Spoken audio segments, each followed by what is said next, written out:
apapun situasi dan kondisinya, berapapun besar dan beratnya dosa, itu Allah akan selalu dan pasti senantiasa mengampuni dosa-dosa hambanya, dengan catatan hamba tersebut mau bertaubat kepada Allah.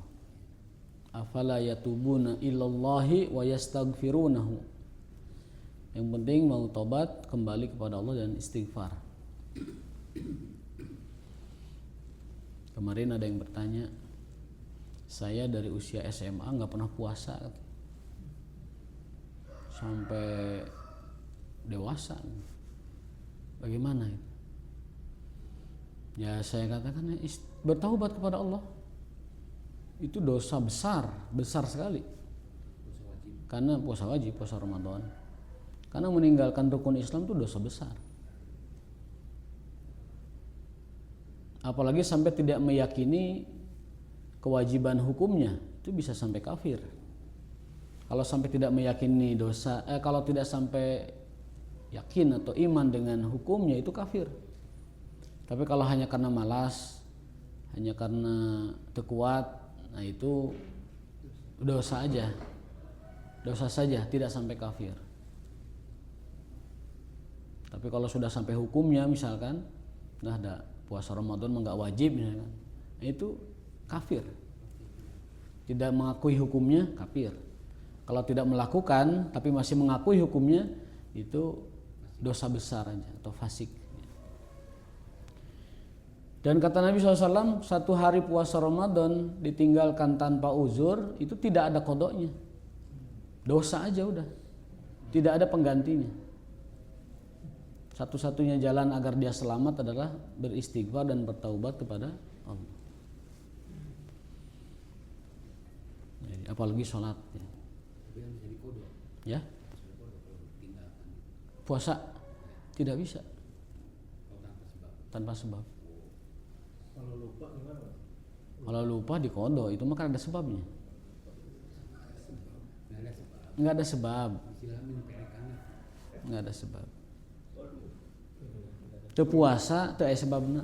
Kalau puasa mah nggak ada lupa, itu udah Ramadan. Kalau puasa sunat banyak lupa. Oh, ketika puasa lupa, saya maksud itu lupa puasa, bukan puasa lupa. Beda soalnya lupa puasa dengan puasa lupa. Kalau lupa puasa itu dikodok, dimaafkan. Kalau puasa lupa itu rezeki. Lagi puasa nih, lupa makan, itu rezeki itu mah. Teruskan puasanya, nggak batal. Sepiring dua piring, saboboko juga tidak apa-apa kalau lupa mah. Udah makan saboboko nih, minum 3 gelas, aduh, lupa lagi puasa, itu puasanya sah. Lanjut puasa, kata Rasulullah SAW, zaka rizkun saqahullahu alaih. Itulah rizki yang Allah hantarkan kepada dia. Ya, jadi kalau ada orang lagi puasa lupa, kemudian makan dan minum, eta teh susuguh ti Allah. Cek hadisnya gitu, rizkun saqahullahu ilaihi. Nah, beda dengan apa tadi yang pertama? Lupa puasa. Lupa puasa mah dikodok. Gitu ya. Jadi perbedaan bahasa ya itu ya. Nah, ini tema kita bukan di situ poinnya ya. Poinnya adalah bahwasanya apapun, sebesar apapun dosa kita, termasuk dosa besar meninggalkan kewajiban ya. Ataupun dosa besar karena melanggar larangan, itu bagi Allah itu semuanya akan diampuni, semuanya akan dimaafkan, asalkan dia tidak berputus asa. Semuanya, asal korupsinya dibalikin. Kalau dibalikin, ya masih jadi hutang, masih jadi hutang. Kalau tidak, maka hutangnya itu akan menggerogoti amal solehnya nanti. akan mengambil amal solehnya. Dalam sebuah hadis diceritakan ada orang masuk ke alam akhirat, kemudian dia ngadu kepada Allah, kok saya tidak bawa pahala, tidak punya apa-apa, padahal saya di dunia itu semua kebaikan dilakukan, seumur hidup itu melakukan kebaikan, kok saya sekarang nggak bawa apa-apa, kosong. Nah itu kalau nyari di Google hadis kantong bocor, hadis kantong bolong ya. Itu Allah menjawab, amal solehmu itu digunakan untuk menutup dosa-dosamu. Syatama hadza, kamu meremehkan, menghina si A dan si B. Wa daraba hadza, kamu pernah memukul si A dan si B. Wa akala mala hadza, kamu makan harta si A si B. Nah, korupsi itu kan makan harta rakyat. Jadi kalau habis dia sudah habisin lah korupsinya itu. Ya berusaha untuk membayar semampunya membayar. Ada 1.000 2.000 bayarkan. Kalau sudah tidak ada lagi orang yang dibayarkannya ya disedekahkan. Kan hutang itu hukumnya kalau tidak ada lagi yang dibayarkan, nyari orang yang mau dibayar itu nggak ada, atau sulit mencari orang yang mau dibayarnya itu nggak ada, maka sedekahkan. Saya punya hutang ke si Fulan 1 juta. Si Fulan tuh udah nggak ada jejaknya nih. Kemana saya harus bayar hutang? Nggak ada jejaknya, ahli warisnya nggak ada. Sulit mencarinya, dah kesana kemari nggak ada. Sedekahkan. Nilai itu dengan niat ini, sedekah ini pahalanya untuk Fulan yang hutangnya belum saya bayar. Itu pribadi yang kalau yang masyarakat dibalikin ke negara. Mungkin ada mekanisme pengembalian hutang ke negara. Ada mungkin. Semampunya. Kalau pura-pura semampunya boleh nggak tuh? Harus total semampunya. Masih disisain gitu. Harus semampunya. Harus sebisa kita yang kita miliki. Dan sisakan yang jatah kita yang halalnya. Kita kan dulu punya rezeki halal juga dari usaha, dari bisnis, dari gaji mungkin, dari tunjangan. Nah, itu sisakan yang halalnya. Lalu selebihnya balikin ke negara. Kecuali kalau negaranya mengikhlaskan. Kecuali negaranya mengikhlaskan. Nah, masalahnya negara mengikhlaskan itu kayak apa mekanisme negara mengikhlaskan? Paling seperti bilangnya presiden itu, koruptor-koruptor yang mau taubat, udah serahin aja hasil curiannya, diam-diam gak usah bilang-bilang, kita maafkan. Kan gitu kata presiden kan, dosamu kita maafkan, balikin aja diam-diam gitu.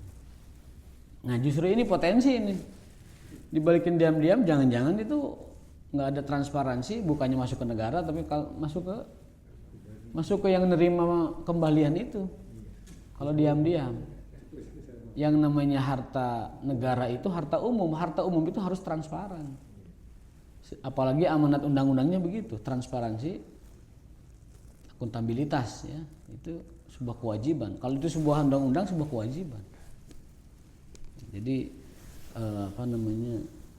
dikembalikan dan kemudian sisakan harta yang halalnya. Kalau sudah tidak ada jejaknya dan sulit, maka sedekahkan ya, atas nama orang itu. Nah, adapun dosa-dosa lain yang tidak ada kaitannya dengan manusia, itu istighfarnya dan taubatnya itu relatif lebih mudah. Ya. Saya akan bacakan hadisnya, hadis nomor 2. Yaqulullahu azza wa jalla an Abi Dzar radhiyallahu anhu qala Nabi sallallahu alaihi wasallam yaqulullahu azza wa jalla, berarti hadis qudsi. Man jaa bil hasanah falahu asyru amsalihha au azyadu. Barang siapa yang mendatangi kebaikan atau melakukan kebaikan, falahu asyru amsalihha au azyad, maka baginya 10 kebaikan, balasannya itu 10 kebaikan dan lebih. Wa man jaa bisayyi'ah, adapun yang mendatangi keburukan, fajaza'u sayyi'atin sayyi'atun misluha, maka balasannya 1 keburukan saja. Jadi kalau kebaikan itu dibalas 10 atau lebih, kalau keburukan itu dibalas hanya 1 dan tidak dilebihkan. Maka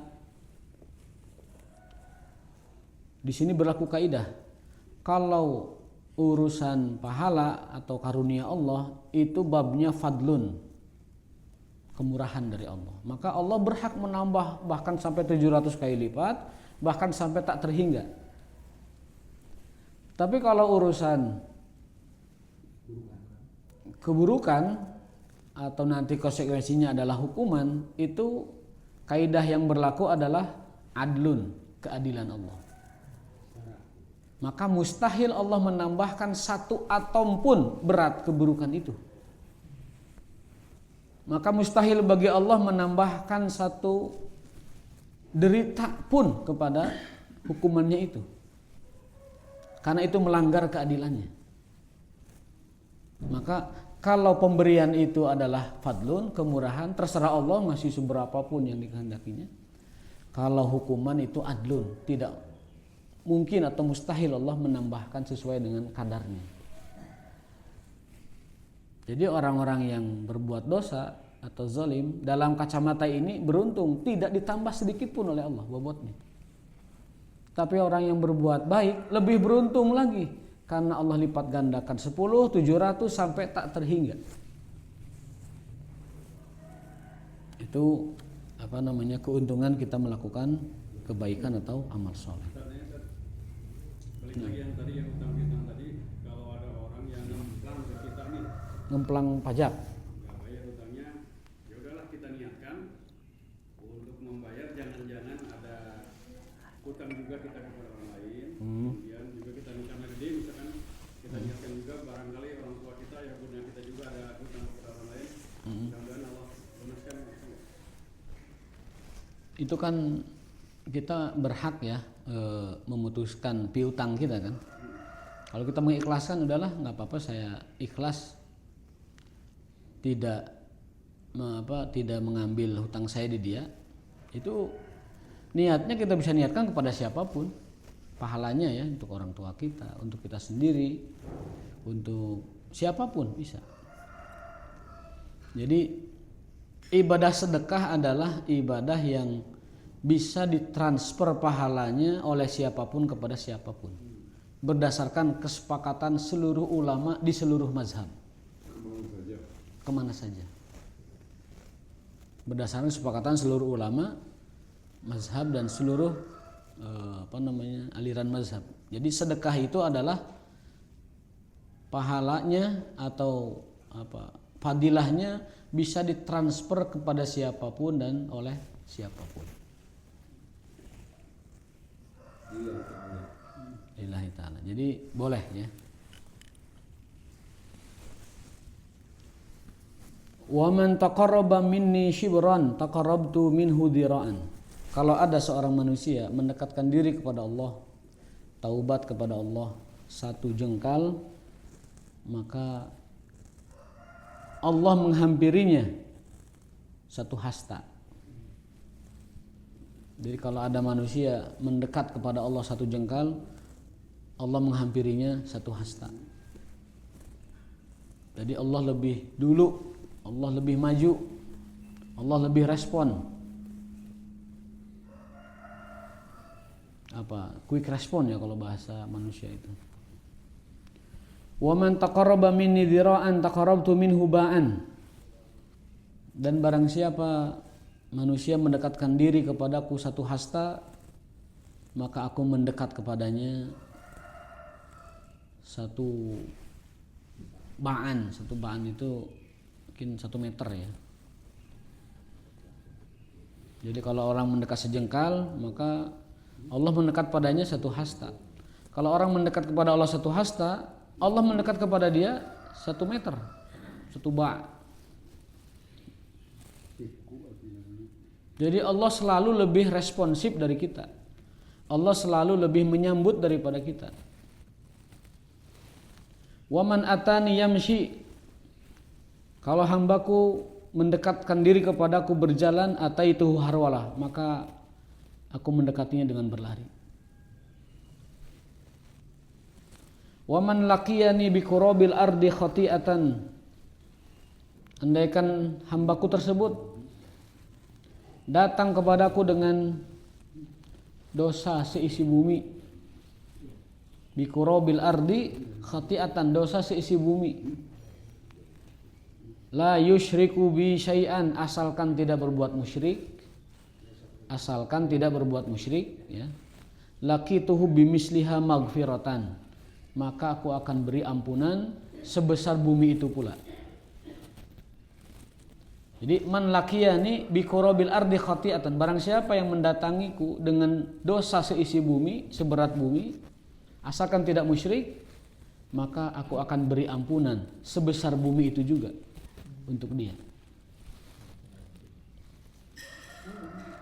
Rawahu Muslim, hadis sahih riwayat Imam Muslim. Jadi kurang baik apa Allah sama kita? Kurang rahim rahman Allah apa kepada kita? Kita merapat sejengkal, Allah 1 hasta. Kita merapat sehasta, Allah 1 meter. Kita berjalan, Allah berlari. Kurang baik apa? Kita datang dengan seisi bumi dosa-dosa kita, Allah beri juga ampunan seisi bumi dan seberat-berat bumi itu. Asalkan 1 minta Allah, jangan berbuat musyrik. Dalam hadis lain, Allah berfirman tentang hambanya,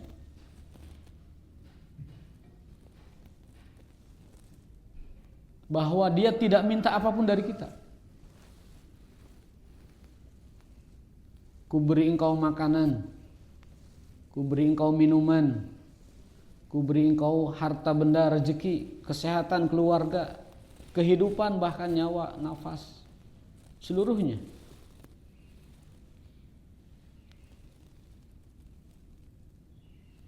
Untuk aku tidak minta itu dibalas. Aku hanya minta 1 hal yang tidak ada yang lebih berat dari itu. Apa itu? An la tusyrik bi syai'an, agar kamu tidak mensyirikatkanku dengan apapun. Jadi seluruh pemberian Allah yang ada di dunia ini, itu sama sekali Allah tidak meminta kita capek-capek berat-berat membalas Allah, tidak. Allah hanya minta 1 hal, an la tusyrik biya syai'an, agar tidak mensekutukan aku dengan apapun. Itu menguatkan hadis ini. Jadi orang itu akan diampuni, orang itu akan diberikan taubat oleh Allah Ta'ala dengan catatan la yusyrik bi syai'an, tidak berbuat kemusyrikan atau mensyirikatkan Allah dengan sesuatu apapun. Pada prinsipnya man taba taballahu alaihi, itu kaidah besarnya. Man taba taballahu alaihi. Al-Quran berbicara demikian, hadis juga menegaskan demikian, bahwa barang siapa yang taubat kepada Allah, Allah akan kasih taubat itu. Man taba taballahu alaihi, barang siapa yang bertaubat kepada Allah, Allah akan berikan taubat itu. Nah, oke. Ini masalah taubat. Iya. Taubat itu ucapan aja, taubat bagaimana? Taubat itu ucapan, Taubat gini-gini udah cukup itu. 1 ucapan astagfirullahaladzim atau rabbighfirli.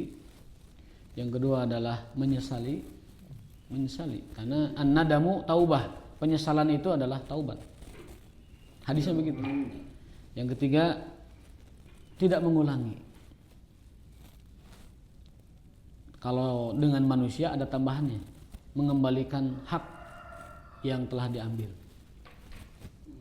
Atau istihlal, minta dihalalkan yang telah dilakukan. Misalnya pernah mukul, minta dihalalkan, balas pukulan. Nabi SAW pernah. Itu ada orang, karena Nabi ingin baro'ah. Baro'ah itu ingin melepas diri dari berbagai macam ikatan dengan makhluk. Barangkali ada yang tidak sengaja terpukul atau bagaimana begitu, atau terhina atau tersakiti hatinya mungkin tidak sengaja. Nabi ingin baro'ah. Dia kumpulkan semua orang. Siapa di antara kalian yang punya hak dariku, maka kuizinkan kalian untuk mengambilnya sekarang. Itu ada orang maju ke depan. Ya Rasulullah, dulu saat Anda merapihkan pasukan, saya tuh maju sedikit ke depan. Dirapihkan, bukan dipukul, dirapihkan. Namanya pasukan kan harus disiplin. Tapi dia menganggapnya itu adalah sesuatu yang dia tidak terima gitu. Dan aku ingin membalaskannya sekarang. Itu sahabat riuh. Ada yang menawarkan, biar aku aja menggantikan Rasulullah. Ada yang bilang, lancang kamu, saya pukul kamu. Ada yang cuman bereaksi aja, nggak bisa. Tetapi kata Rasulullah SAW, biarkan dia menuntut haknya. Jadi menuntut hak itu adalah perbuatan yang diapresiasi oleh Rasulullah SAW. Ada kisah lain. Ada orang yang punya hak dengan Rasulullah SAW. Mungkin Rasul lupa tidak membayarnya. Mungkin ada transaksi apa gitu, lupa membayar. Orang itu dengan suara tinggi, ya Rasulullah, bayarkan hutangmu. Suaranya tinggi. Itu sahabat sudah merep semua Pak. Sudah merep itu. Kalaupun punya hutang, bereskan baik-baik, ya kan? Atau kita yang membayarkannya, urusan gampang gitu. Tapi orang ini tinggi suaranya, ya Rasulullah, addi haki, ya Rasulullah, tunaikan hakku, hutang. Ini kisah lainnya. Ketika sahabat bereaksi, yang Rasul marahin siapa? Sahabat atau orang itu? Sahabat. Artinya Rasul mengapresiasi orang yang menuntut hak, supaya hak itu tidak dituntut di akhirat. Dan beliau mengatakan, yang membuat suaranya keras itu haknya. Karena hak dia ada yang tidak tertunaikan, maka suaranya jadi keras. Biarkan dia. Jadi yang Rasul marahin sahabat, yang Rasul tegur sahabat, bukan orang itu. Jadi Rasulullah SAW mengapresiasi orang yang menuntut haknya. Karena itu sama saja dengan menyelamatkan orang tersebut nanti di akhirat, tidak dituntut haknya. Hakikatnya menyelamatkan itu. Jadi kalau kita punya hak yang tidak diperlakukan adil, tuntut hak itu. Tapi tanazul, mengalah dari hak juga adalah kemuliaan. Tanazul namanya. Menuntut hak itu diapresiasi, tapi mengalah dengan hak itu adalah kemuliaan. Karom, kemuliaan. Nah, si sahabat tadi yang minta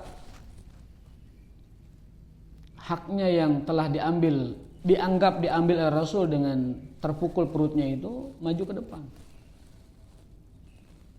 Dan lalu ketika cambuk itu akan dibalaskan, tiba-tiba orang itu adalah memeluk dan menciumi Rasulullah SAW, badannya. Itu kisah sangat masyhur sekali ceritanya. Jadi hak yang taubat itu adalah jika berkenaan dengan hak orang lain, kembalikan. Jika hak berkenaan dengan fisik orang lain, minta dihalalkan. Termasuk ghibah itu harus minta dihalalkan. Kita menggibah orang, datangi, minta dihalalkan. Karena berkenaan dengan hak orang lain. Namun kata para ulama, di zaman sekarang itu istihlal dari dosa gibah itu sulit. Kita gibah orang lalu kita datangi puntennya tadi tos ngomongkeun maneh. Wah, bisa-bisa marah. Menyebabkan madorot lebih besar dari gibahnya. Bisa berantem. Maka karena kondisi seperti itu, para ulama menyarankan zaman sekarang taubat dari dosa gibah itu adalah mendoakan kebaikan bagi orang yang digibahinya. Kita menggibah si fulan, maka taubatnya itu doakan si fulan dengan kebaikan. Ya Allah, karuniakan dia rezeki, mudahkan urusannya dan seterusnya. Atau minta maaf secara umum ketika lebaran, ketika salaman kalau subuh ini. Mohon maaf gitu. Secara umum tanpa menyebutkan kesalahannya. Soalnya kalau disebutkan kesalahannya, madorot zaman sekarang ya, orang dulu enggak. Orang dulu karena hati masih bersih, karena hati masih mau ditegur, zaman sekarang berbeda. Zaman sekarang kalau diceritakan bahwa aku telah menggibah kamu, waduh, bisa retak masyarakat. Apalagi ibu-ibu kan. Ibu paling jagonya kan. Mudah. Bapak-bapak juga sama sih, yang lemes juga sama. Yang mudah menggibah orang. Nah, kulihal dosa gibah itu dua cara. Satu, minta maaf secara umum pas lebaran atau mungkin pas harian. Yang kedua adalah dengan cara mendoakan kebaikan bagi orang tersebut. Tapi idealnya memang minta maaf. Idealnya minta maaf. Maaf ya, saya sudah gibahin kamu. Minta maaf. Tapi susah, sulit ya. Nah, nggak apa, iya itu solusinya itu. Maaf pakai WA bisa. Nggak langsung takut pakai WA aja. Ya. Pokoknya idealnya minta maaf itu langsung sebutkan kesalahannya. Tapi karena sulit zaman sekarang nggak bisa. Para ulama ngasih solusi, minta maaf secara umum aja. Minta maaf secara umum. Itu rukun taubat. Rukun taubat ya, satu Pak Haji tadi, satu istighfar, benar-benar minta maaf kepada Allah, minta ampun. Yang kedua adalah menyesal. Yang ketiga adalah tidak mengulangi. Yang keempat, kembalikan haknya atau minta maaf kepada korban dari kesalahan kita jika itu berkenan dengan manusia. Jadi itu 4 rukun taubat. 4 rukun taubat.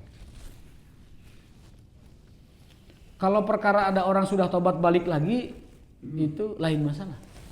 Taubat sambal ya. Asalkan memang orangnya tulus, itu Allah masih membuka ruang, masih buka jalan. Nanti kita bacakan hadisnya.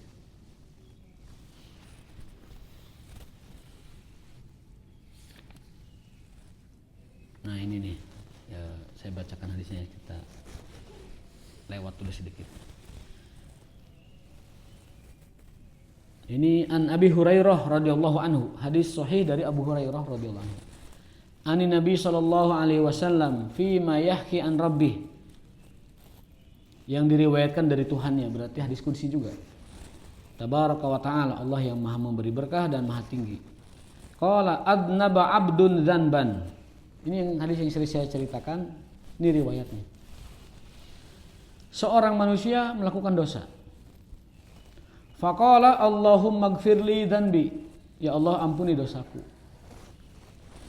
Faqala Allah tabaraka wa ta'ala adnaba 'abdi dzanban fa'alima anna lahu rabban yaghfiru dzanba wa ya'khudhu bidzanbi summa ada fa'adnaba.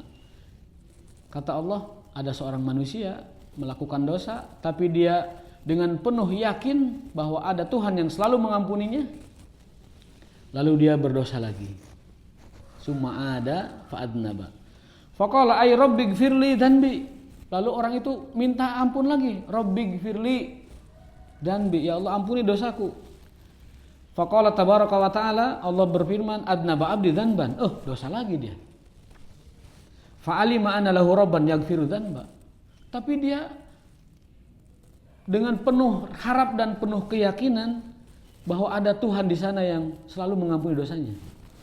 Wa ya'khudhu bidzanbi, dia dosa lagi. Summa ada fa'adnaba. Diampuni, dosa lagi. Sampai ke 3 kali. Ay rabbighfirli dzanbi, ya Allah ampuni saya. Ini ketiga kali nih. Faqala tabaraka wa ta'ala, lalu Allah berfirman, adnaba dzanbi 'abdan fa'alima anna lahu rabban yaghfiru dzanban. Dosa lagi dia. Tapi karena dia itu penuh yakin bahwa di sana ada Tuhannya selalu terbuka mengampuninya. Wa yakhudhu bidzanbi, dan mengampuni dosanya, qad ghafartu li 'abdi. Aku telah ampuni dia. Aku telah maafkan dia. Falyaf'al ma syaa. Terserah mau ngelakuin apa aja. Maksudnya spek aku maneh lah. Asalkan tadi satu, menjaga keyakinan bahwa di sana ada Tuhan yang selalu mengampuninya, dan yang kedua, setiap kali dia berdosa, setiap kali dia bertaubat, lama-lama nanti Allah tancapkan kepada dia keyakinan dan ilham untuk total meninggalkan dosa itu. Jadi dilarang dalam Islam itu putus asa, dan haram hukumnya dalam Islam itu orang berputus asa. Bahkan sampai berkali-kali dosa. Dosanya dosa yang sama. Berkali-kali. Kata Allah Ta'ala, ini termasuk dosa kecil, dosa besar. dosa kecil, dosa besar. Dosa besar seperti apa sih, jinah, apa gitu. Termasuk seluruh dosa. Besok lagi bikin lagi jinah lagi gitu. Kalau betul-betul tulus, betul-betul tulus dia bertaubat kepada Allah, bukan mensiasati hadis ini. Sampai 3 kali berarti bukan mencari celah, mencari helah supaya tidak terkena hukuman berat. Artinya dengan cara seperti ini, nggak apa-apa dosa terus, yang penting ada keyakinan bahwa Allah selalu mengampuni. Justru itu tanda petik mengelabui Allah. Padahal Allah tidak bisa dikelabui. Kalau sekarang kita sudah meniatkan, nggak apa-apa lah nanti dosa, taubat. Itu sudah meniatkan akan mempermainkan taubatnya Allah, kan gitu. Tapi ini kan konteksnya ada orang diuji hidupnya selalu berdosa, lalu taubat dan dosa lagi, taubat dan dosa lagi. Jadi konteksnya ini sudah terjadi. Konteksnya itu ada orang yang berdosa, bertaubat, berdosa, berobat, bersebat. Tapi kalau sekarang kita punya pikiran, nanti juga kalau dosa diampuni, nanti dosa lagi diampuni, dosa lagi diampuni. Nah, itu sudah niat. Itu namanya apa? Khida atau gurur. Orang yang tertipu dengan rahmat Allah. Itu orang yang salah memahami atau tertipu dengan rahmat Allah. Magrurun birahmatillah. Kalau kata para ulama itu magrurun birahmatillah. Tertipu dengan rahmat Allah. Jadi dia sudah punya niat tadi tuh. Dina hadis ge taubat dosa, taubat, dosa, taubat, dosa, taubat. Cek Allah teh pek wae cenah. Itu adalah magrur, tertipu dengan rahmat Allah, dengan memahaminya salah gitu. Beda dengan orang yang sudah mukimun ala dzanbi, yang orang yang terus-terusan berdosa gitu. Dan dia belum lepas dari dosa itu, maka solusinya adalah yang penting setiap kali dia berdosa bertaubat.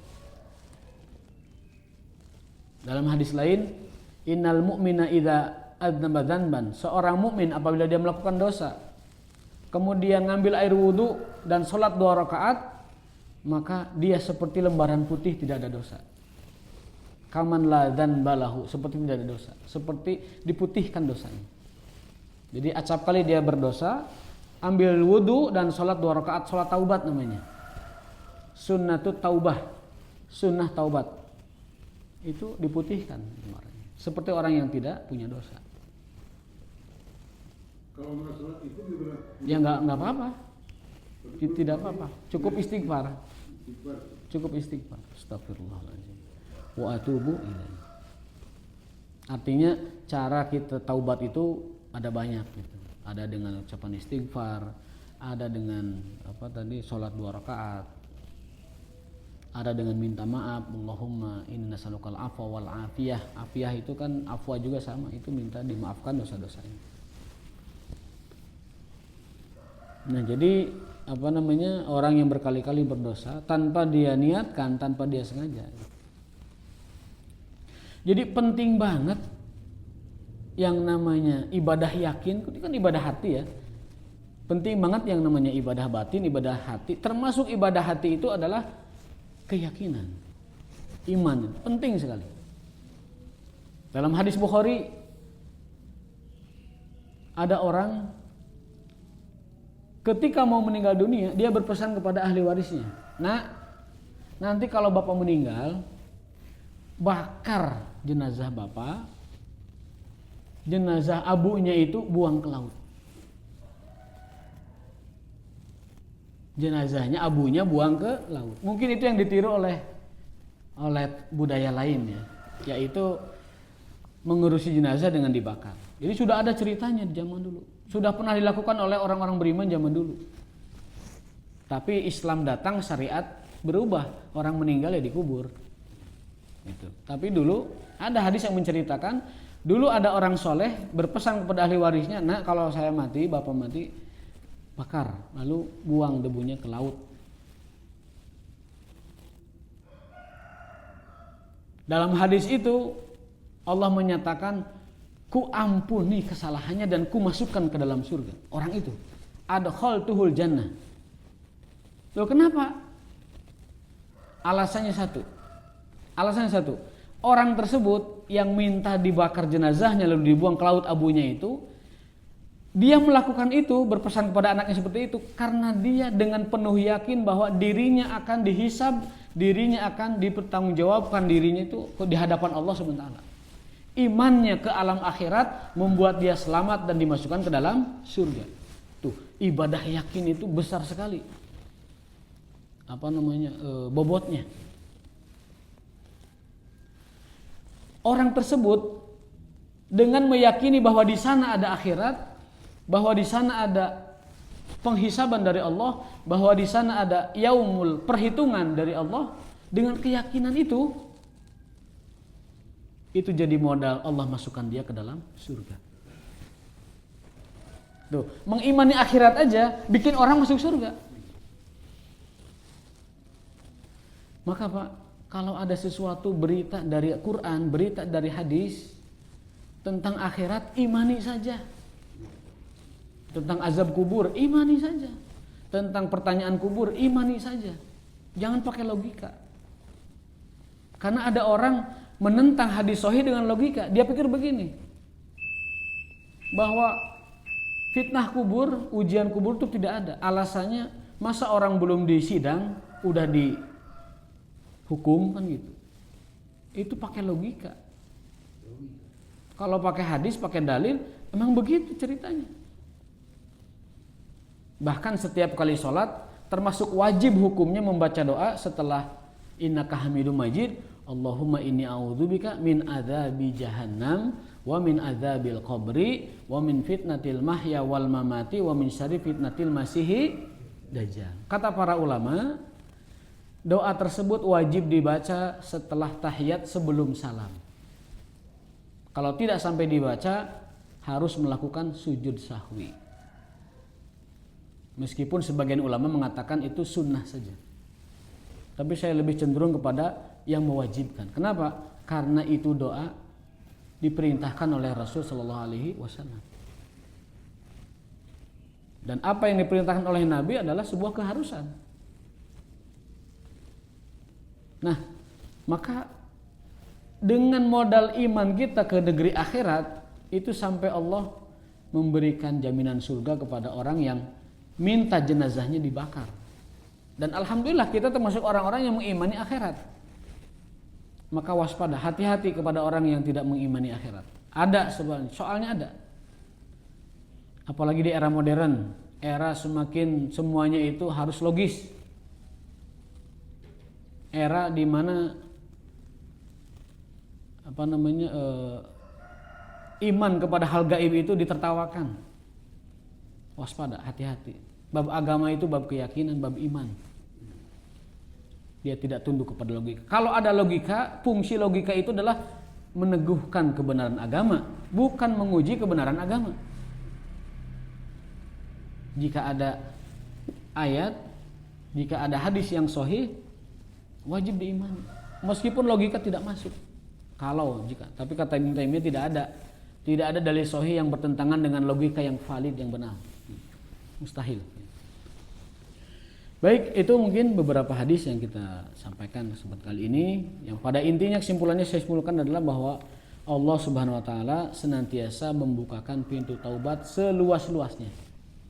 Allah Subhanahu wa taala senantiasa lebih cepat responnya dari apa yang kita lakukan. Dan yang ketiga, Allah taala senantiasa mengampuni seluruh dosa walaupun itu berkali-kali, walaupun itu berulang-ulang, asalkan mau taubat, Allah taala menerima taubatnya. Dan yang terakhir, kesimpulan keempat, bahwa iman kita kepada yang gaib itu menjadi jaminan kita dimasukkan ke dalam surga Allah Subhanahu wa taala. Aku qouli hadza wa astaghfirullah li wa lakum hadanallahu yakum ajmain subhanakallahumma wa bihamdika asyhadu an la ilaha illa anta astaghfiruka wa atubu ilaik. Assalamualaikum warahmatullahi wabarakatuh.